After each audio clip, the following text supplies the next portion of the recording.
We all heard Albert Einstein say that everything is energy. Oh, well, that's great. What does that mean? And then Nikola Tesla came along. Now, the scientist, not the car maker, okay, the scientist, and he said, hey, if you really want to understand the mysteries of life, the things that we can't figure out or that's unexplainable, then you'll start to look at things in terms of energy, frequency, and vibration.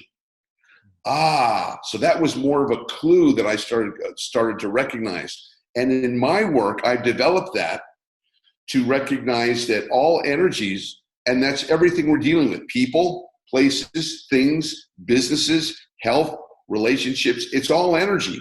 And all of these things have a power, a purpose, a frequency, a direction, and they give off energy. So when you become aware of how energy works and you can see the hidden energetic patterns going on, you're able to see so much more than the average person. The average person is seeing roughly about 20%, according to science, says that we live in a three-dimensional world. What we can see, what we can measure, etc. But science also says that there are 10, 12, maybe more dimensions in life.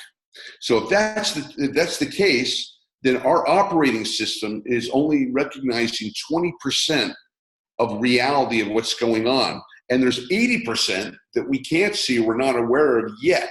So energy awareness training is about opening up, you from going to 20%. I mean, can you imagine if you're only seeing 3 dimensions? What would it be like if you were able to access 4 or 5 or 6? Your whole life would change.